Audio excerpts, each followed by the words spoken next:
আমরা নোয়াখালী হচ্ছি গরিবের বউ সবার ভাবি। আমাদের চতুর্পাশের জমি জমা কিছু চট্টগ্রাম দিয়ে যেতে চাই, কিছু বোলা নিয়ে যেতে চাই, আবার কিছু দিয়ে টানাটানি করে কুমিল্লা। আমাদের কোন ভূমি ছাড়বো আমরা? কোন ভূমি ছাড়া যাবে? নোয়াখালীর প্রত্যেকটি ভূমি রক্ষার দায়িত্ব এই 11 দলীয় জোট নিবে তো?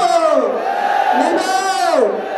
আমরা নোয়াখালীবাসী, আমাদেরকে বারবার বঞ্চিত করা হয়েছে, আর বঞ্চনার সুযোগ নেই।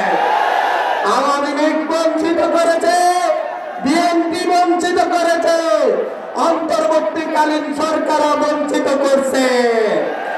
আমাদের এই সময়ে সেই ব্রিটিশ শাসনামলে বাংলাদেশে যখন শুধুমাত্র 18টি ডিস্ট্রিক্ট ছিল, তখন তার মধ্যে একটি ডিস্ট্রিক্ট ছিল আমাদের রয়্যাল ডিস্ট্রিক্ট নোয়াখালী।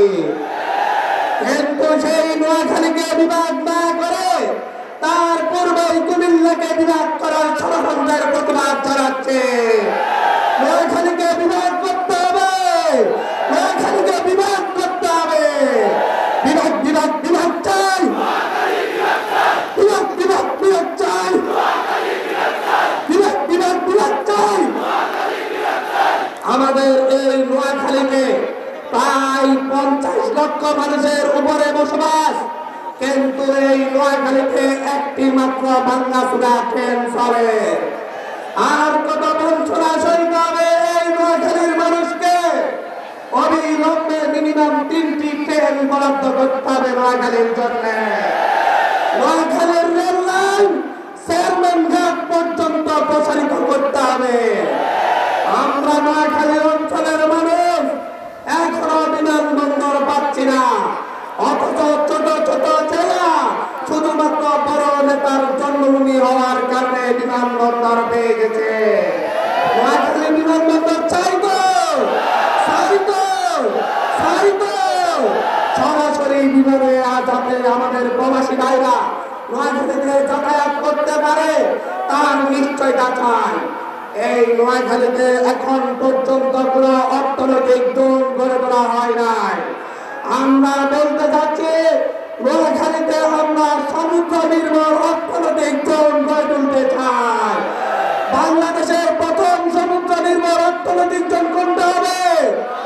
কোনটা হবে? কোনটা হবে? আমরা নোয়াখালীকে ভূ ইকোনমিক জোন ঘোষণার জন্য আমিরের জনতার প্রতি আহ্বান জানাচ্ছি। আমরা নোয়াখালী হচ্ছি গরিবের বউ সবার ভাবি।